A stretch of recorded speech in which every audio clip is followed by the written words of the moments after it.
저희가 본 신명기 32장 47절의 말씀을 보면 상반절에 이렇게 기록되어 있어요. 율법은 단지 빚만이 아니라 바로 당신들의 생명입니다. 여러분, 율법이 생명이라고 얘기합니다. 대단히 놀라운 이야기를 하고 있죠. 엄청 중요하게 얘기합니다. 근데 이 중요한 말씀을 조금 더 자세히 보기 위해서 개역개정 성경을 보면 개역개정 성경은 이렇게 번역하고 있어요. 이는 너희에게 헛된 일이 아니라 너희의 생명이니, 이렇게 기록되어 있어요. 조금 다르잖아요. 개역개정은 율법이란 말은 없고 이는이라고 지시대명사를 쓰고 있어요. 이 이는은 율법을 가리키는 게 맞는 것 같아요. 보통 그렇게 다 얘기하고 있어요. 근데 이것보다 더 큰 차이 하나가 존재합니다. 뭐가 존재하냐면 세번역 성경하고 개역개정 성경을 비교해 보면 율법을 이는으로 번역했냐의 문제보다 더 중요한 하나의 차이가 보입니다. 개역개정 성경은 율법이 너희에게 헛된 일이 아니라 하면서 율법이 헛되지 않다는 대상이 누구냐면 너희라고 얘기합니다. 근데 세번역 성경은 이 말이 없어요. 율법은 단지 빈말이 아니라 라고 얘기하고 있어요. 암묵적으로 이 말을 듣고 있는, 율법을 듣고 있는 사람에게 빈말이 아니다 라고 얘기하는 것은 분명합니다. 그리고 뒤에 후반절에 바로 당신들의 생명입니다 얘기하니, 이 율법을 듣고 있는 당신들이 빈말이 아니라고 듣는 대상이라는 사실을 문맥상으로는 잘 알 수 있어요. 근데 번역을 하면서 왜 개역개정은 너희를 집어넣고 세번역은 너희에게를 뺐을까요? 대체 원문에는 뭐라고 기록되어 있길래 어떤 번역은 넣어놓고 어떤 번역은 뺐을까요? 보통은 웬만하면 빼지 않으니까. 왜냐하면 너희에게 누구를 지칭하는 말이 있으면 빼지 말아야 되잖아요. 그래서 히브리 원문을 보면 당황스럽게 세번역 성경같이 번역되어 있지 않고 개역개정 성경같이 번역되어 있어요. 너희에게가 정확하게 들어가 있어요. 문제는 이 너희에게라는 말이 사실은 이렇게 맞지 않는 말이고, 이거를 정말 거칠게 그냥 있는 그대로 번역하면 이렇게 되어 있어요. 이것이 당신들로부터 헛된 말 혹은 헛된 사건이 아닙니다. 왜 말이나 사건이라고 얘기했냐면 말씀에 대한 얘기가 다바르기 때문입니다. 이건 말씀도 되고 사건도 되니까요.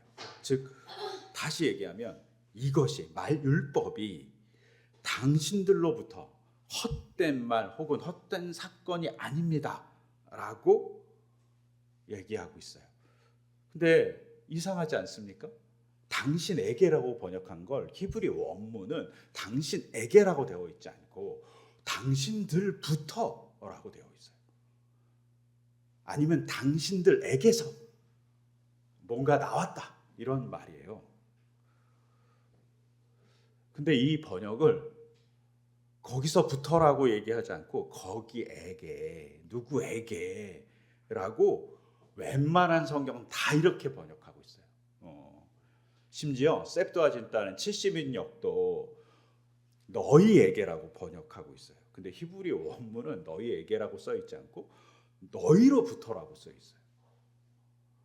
그래갖고 제가 너무 궁금하잖아요. 너무 궁금해갖고 저희 집에 있는 모든 문법사전을, 히브리 문법사전을 찾아봤어요. 그랬더니 대충 이렇게 정리하고 있어요. 이게 너희로부터가 맞다.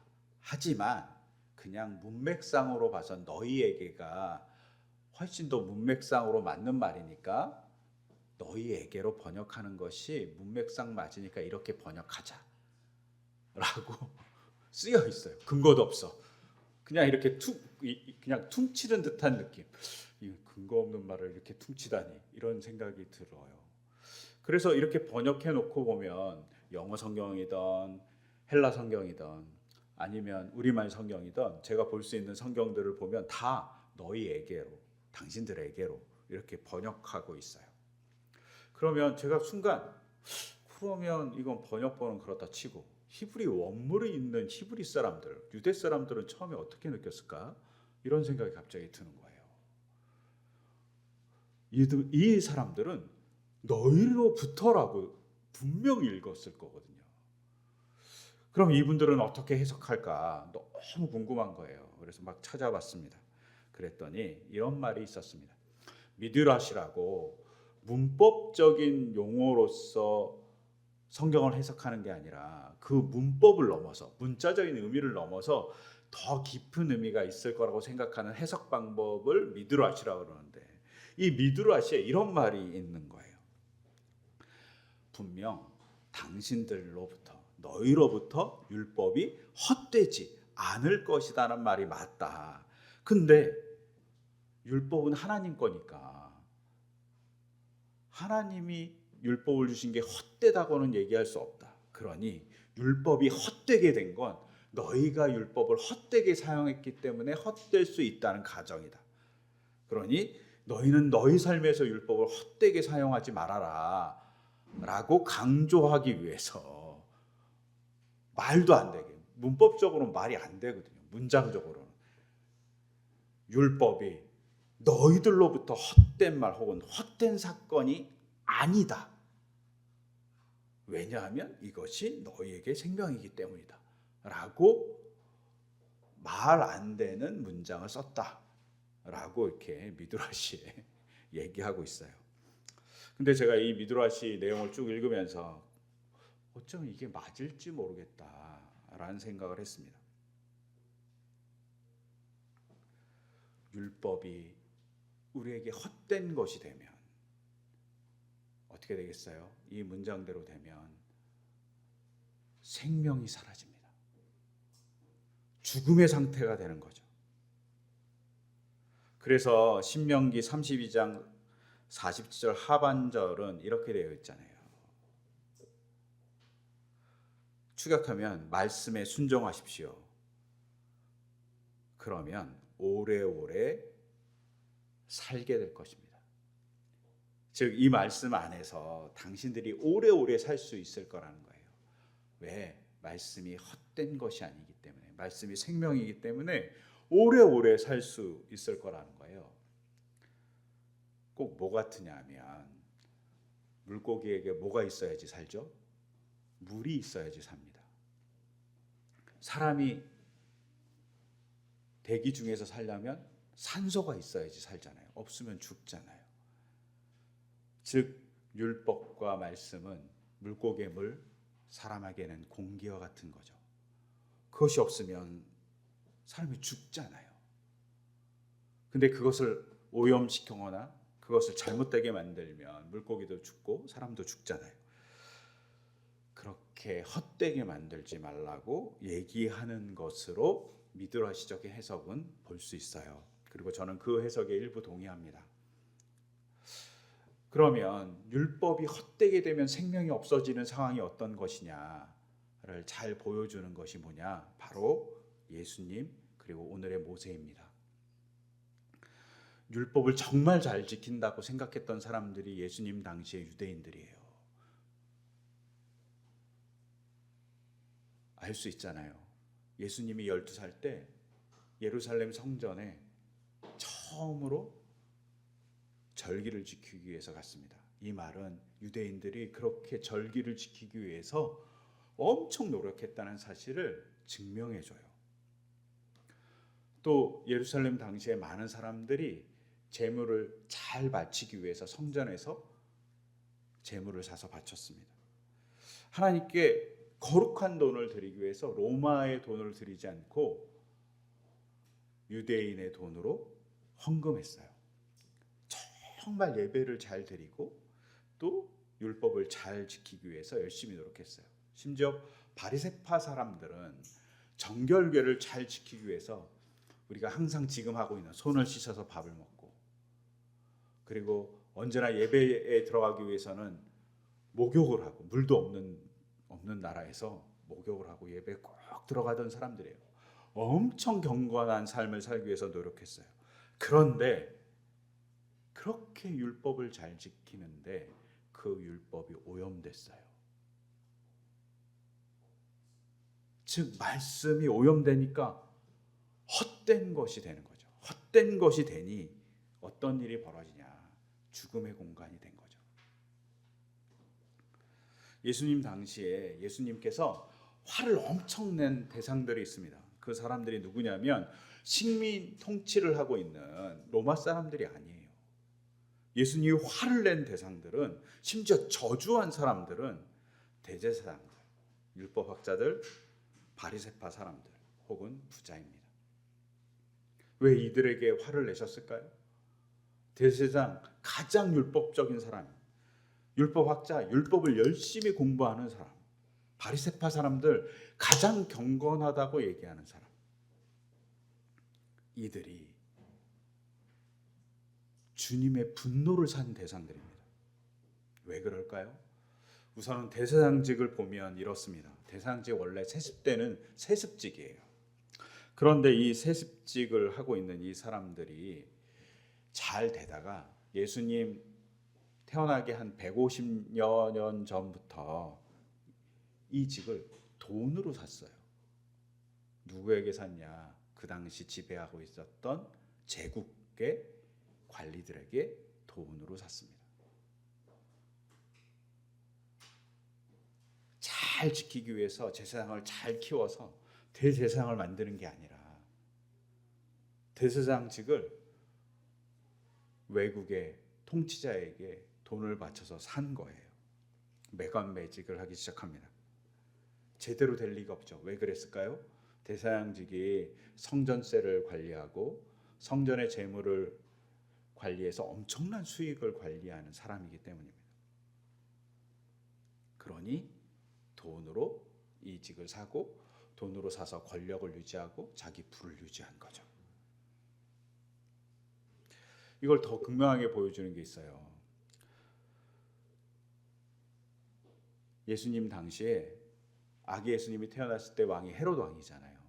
근데 헤롯이 정통적인 가문의 대제사장으로 세우지 않고 누구로 세웠냐면 정말 이름 없는 가문, 별 볼 일 없는 사람을 대제사장으로 세웁니다. 그리고 자기 꼭두각시로 만들어요. 이게 예수님 당시의 종교와 정치가 결합해서 만들어낸 비극적인 사건이에요.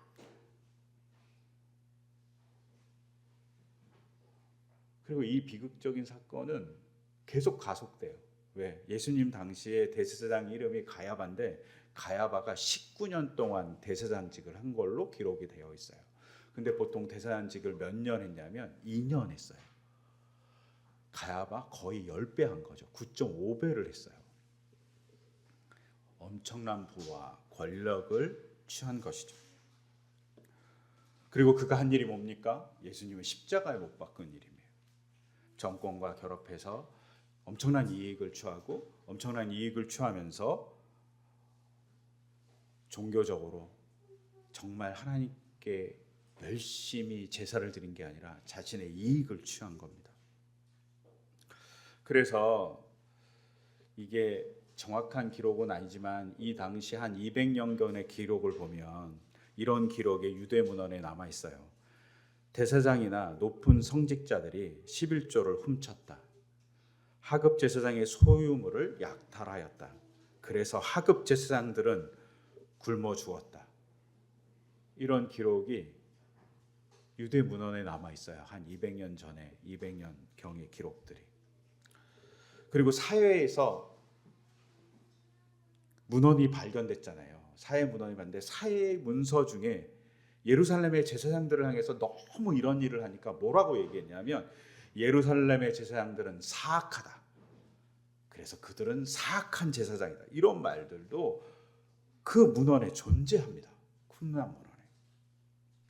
즉 예루살렘이 얼마나 타락했는지를 이 당시 잘 보여주고 있어요.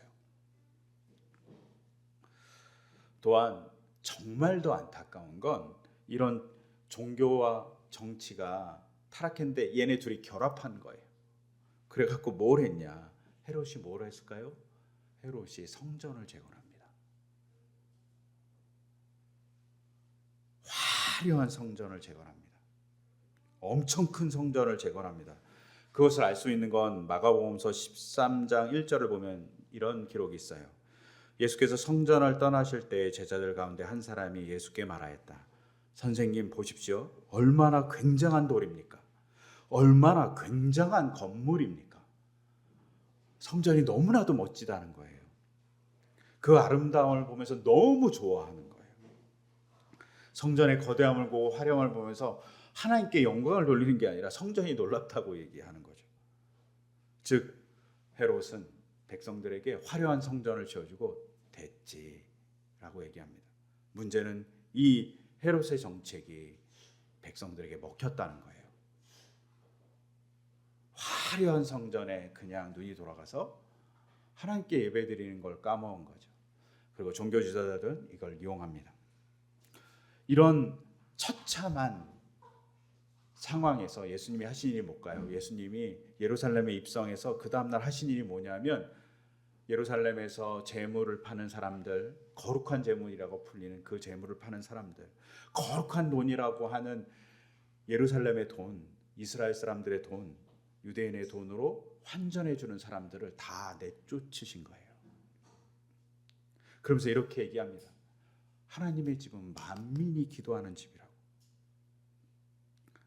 누구나 하나님을 만날 수 있는 집인데 율법을 가장해서 이익을 취한 사람들이 교회를 타락시켰다고, 성전을 타락시켰다고 얘기하는 겁니다. 율법이 생명인데 율법이 생명의 역할을 못하니까 죽음의 공간이 되는 겁니다. 왜? 이 사람들은 이걸 하기 위해서 엄청난 돈을 지불해야만 했고요. 제사를 드리기 위해서 또 엄청난 성전세를 내야 됐습니다. 그러다 보니 삶이 피폐해지고, 그러다 보니 또 땅도 팔아야 되고, 그러다 보니 노예로 팔려가는 사람들도 존재했었습니다. 제가 어제 이렇게 설교를 준비하고 있었는데 윤 목사랑 이제 어린이 주일이라서 잠깐 어린이 주일 것을 준비하기 위해서 나갔다가 둘이서 이런 얘기를 했습니다. 윤 목사가 이런 얘기를 하는 거예요. 윤 목사님이 우리나라 신실한 교회, 일반적인 교회 신실한 성도는 1년에 못해도 한 100번 넘게 예배를 본다는 거예요. 생각해 보니까 그런 거예요. 52주 내내 예배 보죠. 수요 집회 나오죠. 또 금요 기도회도 나오는 분도 있으면 금요 기도회도 나오죠. 못해도 한 120번 정도는 예배를 보는 거예요. 1년에 120일을. 그럼 1년에 3분의 1을 예배 보는 거예요. 근데 그게 갑자기 너무 마음이 아픈 거예요. 우리는 1년에 3분의 1을 예배를 보는데 왜 거룩한 백성, 하나님의 백성이란 존경이 없지? 교회는 왜 기독교란 얘기를 들어야 되지? 갑자기 너무 마음이 아픈 거예요. 왜 우리가 하나님의 말씀을 말씀답게 못 만드니까 하나님의 말씀대로 행동한다고 얘기하는데 그게 되려 욕을 먹는 일이 돼버리는 이상한 현상이 일어나는 겁니다. 이것뿐이겠습니까? 성직자들은 재판도 했어요. 재판도 대단히 부패한 걸로 보여요. 특히 언제 부패했냐? 유대인들 기록, 그 당시의 사정을 보면 유대인들이 어렵게 살아가잖아요. 로마 식민지에 있잖아요. 근데 그 당시 로마 사람들이 뭘 좋아했냐면 포도주를 좋아했어요. 그러니까 유대 땅에 포도를 많이 기르기 위해서 어떻게 했을까요? 포도 농장으로 일반 농장이 바뀌는 거예요. 근데 포도 농장은 대농장으로 만들어야 되니까 소작인들한테, 소농인들한테 농토를 빼앗아서 왔어요. 그때 빼앗기 위해서 사용한 수단이 세금이에요. 세금을 이용해서 사람들에게 농토를 빼앗고 막 이런 일들이 벌어지니까 사람들이 이렇게 재판에 갔을 거 아니에요. 근데 불의한 재판으로 많은 사람들이 땅을 빼앗깁니다. 이것으로 인해서 사람들의 삶이 파탄나요. 그러니까 예수님 비유 중에 하나가 품꾼 비유가 있는 거예요. 아침에 일자리 구한 사람, 오후 5시에 일자리 구한 사람, 이런 비유가 나올 수밖에 없는 건 이 정도로 사회가 불평등을 가져온 재판으로 인해서 파괴됐다는 사실을 간접적으로 보여줍니다. 이런 사회였던 거죠. 분명 율법은 재판을 어떻게 치러야 되는지 얘기하고 있는데 그대로 하지만 그것을 제대로 하지 않으니 죽음의 공간이 된 겁니다. 우리가 사법체계에 대한 아픔이 계속 지금 있어요. 이 우리나라에 사법이 사법답게 있지 못하니까 무슨 일이 벌어집니까? 법이 법대로 있지 못하니까 죽음의 공간이 됩니다. 나라를 반쪽으로 쪼개는 일이 발생합니다. 제대로 된 법치가 있어야죠. 근데 법치가 아닐 때 어려워집니다. 이것뿐일까요? 사두개파 사람들이 있습니다. 이런 부패를 만든 원흉이라고 볼 수 있어요. 한동안 유행했던 단어가 카르텔이라는 단어입니다. 이 사두개파가 바로 카르텔의 온상이죠. 왜냐하면 이들은 오랫동안 한 1000년 가까이 사제의 직함을 유지했던 사람들이에요. 즉 상류층인 거예요. 유대인들의 상류층인데 이들이 자기들의 이익을 위해서 똘똘 뭉친 거죠. 집단적인 이익이 자기의 이익을 관철하기 위해서 끊임없이 모여서 열심히 살았던 사람들입니다. 그러니 문제가 발생하죠. 자기만 챙기니 백성들은 처참해집니다. 이 사람들 되게 보수적인 사람들이에요. 그런데 놀랍게도 이 보수적인 사람들이 유대 사람들을 위해서 살아가는 사람들이 아니라 유대가 로마의 식민지였을 때 로마에 저항한 사람들을 탄압하는 사람들이었어요. 웃기죠. 보수인데 자기 나라를 열심히 보호하고 자기 나라를 아낀 게 아니라 로마의 친로마적인 정책을 썼던 사람들이 사두개파 사람들입니다. 되게 많이 본 것 같잖아요. 우리도 이 역사적 경험에 이런 게 있잖아요. 또한 바리새파 사람들도 있어요.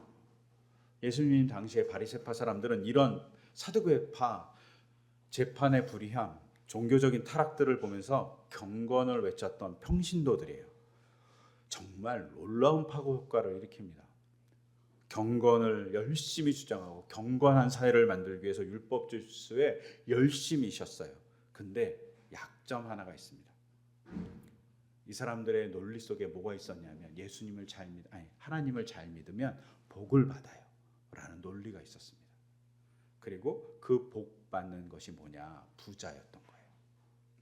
근데 여기까지는 괜찮았어요. 근데 이게 뒤바뀌니까 문제인 거예요. 부자가 하나님께 복 받은 사람이다. 이런 논리가 거꾸로 세워진 거예요. 하나님을 잘 믿어서 복 받았어요. 이건 괜찮은데 부자가 된 것은 하나님을 잘 믿은 거예요 라고 역으로 돌려놓으면 문제가 발생하거든요. 근데 이렇게 문제가 발생하는 논리도 이들이 갖고 있었습니다. 그래서 예수님이 이들을 향해서 얘기하죠. 돈을 좋아하는 사람이라고. 이 논리가 있었기 때문입니다. 주객이 전도되자 어떻게 됩니까? 자기는 복받은 사람이고 경건한 사람이라고 얘기하지만 경건한 사람이 아니었던 사람들이죠. 그래서 예수님의 누가복음의 이야기에서 세리와 바리새파인의 기도에 보면 바리새파 사람들은 자랑만 해요. 근데 세리는 회개하죠. 끊임없이 복받은 걸 자랑하지만 경건함에 대해서는 까먹은 거죠. 경건함을 잘못 생각한 거죠. 여러분, 이게 예수님 당시의 율법이 율법답지 못해서 발생한 일입니다. 그리고 그 율법답지 못한 그 일이 뭘 했냐? 예수님을 십자가에 달았습니다. 여러분, 우리가 생각해야 될 거, 율법이 생명이어야 하면 율법이 율법다워야 합니다. 그렇지 않으면 누군가를 죽이는 폭력이 될 수 있습니다. 예수님 당시에 이 폭력이 더 극심했던 건 뭐냐면 사두개파, 바리새파, 에세네파, 쿰란에 있었던 사람들, 그 다음 또 시카리라고 하기엔 열심당원들, 이들이 다들 서로 또 미워하면서 자기 백성인데, 자기 민족인데 서로 분파를 해서 분열했다는 겁니다. 자기만 맞고 모든 게 틀렸다고 주장하는 사람들이 존재했다는 거죠. 서로 대화하거나 서로 존중해 주지 않았습니다. 사람을 사람답게 보지 않은 거죠. 율법은 하나님께서 사람을 사람답게 보면서 귀하게 여겨준 게 율법이었는데, 외형은 율법인데 자기 마음대로 율법을 오염시킨 거죠. 그러면서 자기가 율법적인 사람이라고 얘기한 거예요. 하나님 말씀을 잘 지키는 사람이라고 얘기한 거죠. 그리고 그 결과가 예수님을 십자가에 다는 거였습니다.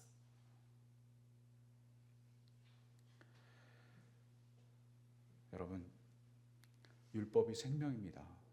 근데 생명답게 만들기 위해선 율법이 율법다워야 됩니다. 그래서 오늘 본문 47절에서는 율법이 단지 빈말이 아닙니다라는 말이 아니라 율법이 너희로부터 빈말이 아닙니다. 너희로부터 나올 때 빈말이 되어서는 안 된다는 겁니다. 그럴 때 율법이 생명의 놀라운 역사를 너희에게 보여줄 거라고 얘기하고 있는 거죠. 그리고 율법이 생명인 것을 잘 보여준 게 뭡니까? 바로 예수님의 부활입니다. 하나님의 말씀대로 인간을 사랑하고 하나님의 말씀대로 제자 공동체를 꾸려서 서로 분열된 나라가 제자 공동체 안에서 율법주의자와 열심당원과 세리가 같이 소통하면서 분열하지 않았던 그 공동체를 만들 때, 그리고 그 만드는 모습으로 예수님이 사역할 때 죽음을 넘어서 부활이 있었습니다. 율법이 생명이라는 것을 정확하게 보여줍니다. 모세도 이걸 보여주고 싶었던 것 같아요. 모세가 분명 가데스에 있는 무리바라는 샘에서 분명 하나님에게 믿음 없는 행동을 한 것 같아요. 그리고 그것을 통해서 하나님의 영광을 드러내지 못했던 것이 분명한 것 같아요. 어떤 행동을 했는지 알 수 없어요. 그런데 모세가 그 정도 했다고 가나안 땅에 못 들어갈까요? 저는 아니라고 생각해요. 들어갈 수 있습니다. 그런데 하나님이 못 들어가게 해요. 왜? 율법의 대가를 모세가 치러야 되기 때문입니다. 율법의 준엄함을 보여줘야 합니다. 그 대신 그 준엄함을 보여주면서 모세가 알려주고 싶은 건, 사실 최르급 2세대, 지금 모압 땅에서 말씀을 듣고 있는 너희들도 율법을 제대로 지키지 않는다. 근데 하나님이 사랑하셔서 너희는 너희의 선조들이 들어가지 못한 것, 너희 아버지, 너희 어머니가 들어가지 못한 그 대가를 치름으로 인해서 너희가 들어갈 수 있다. 내가 들어가지 못함으로 너희가 들어갈 수 있다라고 얘기하는 겁니다. 대가를 치른 자들이 존재한다는 거죠. 십자가의 사건이 어떻습니까? 대가를 치른 겁니다. 내가 치러야 될 대가를 예수님이 치르신 거죠. 이 모든 율법의 부조리함, 율법을 지키지 못한 그 부조리함을 짊어진 게 십자가인 거예요. 그러면서 보여주는 거죠. 내가 너희의 부조리를 지켰다. 율법의 준엄함을 보여준다. 그 대신 율법이 생명이 되게 하기 위해서 너희에게 기회를 주는 거라고 얘기하는 게 또한 십자가의 사건입니다. 그리고 부활의 사건입니다. 여러분, 우리가 이런 율법의 은혜와 율법이 생명되게 만드는 자로서 살아가기를 소망합니다. 그럴 때 예수님이 오늘 복음서에서 얘기하잖아요. 천지가 없어지기 전에 율법은 1.1획도 없어지지 않고 다 이루어질 거다. 우리를 통해서 이루어집니다. 율법이 헛되지 않은 것을, 그리고 율법이 생명인 것을 보여주게 될 겁니다. 하나님의 말씀을 제대로 지키는 자가 우리이기를 소망합니다. 그러기 위해서 하나님의 말씀을 잘 보는 게 중요합니다. 그리고 하나님의 말씀을 실천하는 사람으로 살아가는 것이 중요합니다. 성경을 많이 아는 게 중요한 게 아니라, 성경 간단하잖아요. 하나님을 사랑하고 이웃을 사랑하는 겁니다. 그 행동을 잘할 때 우리가 생명을 주는 통로가 될 겁니다. 그런 통로가 될 수 있기를 소망합니다. 그리고 그것을 통해서 하나님의 역사를 우리가 증거해가는 우리 개개인의 삶이 되기를, 또 우리 교회가 되기를 또한 소망합니다. 그 소망을 담아서 제가 기도드리겠습니다. 하나님 아버지, 율법이 생명이라고 얘기하십니다. 그리고 말씀은 율법이 헛되지 않다고 얘기합니다. 근데 헛되게 만드는 것이 율법을 오염시키는 우리일 수 있음을 예수님을 통해서, 모세를 통해서, 또 신명기 32장을 통해서 봅니다. 율법이 헛되지 않도록 율법을 온전히 행동할 수 있는 우리가 될 수 있기를, 그리고 그 말씀에 따라 살아감으로 주님의 생명을 나눠주는 통로가 되기를 소망합니다. 그런 우리가 될 수 있도록 주님 용기를 주시고 지혜를 주시고, 또한 주님의 말씀을 잘 아는 눈을 주시고 손을 발을 주시기를 소망합니다. 이 소망을 담아 이 모든 것 주 예수 그리스도의 이름으로 기도드립니다. 아멘.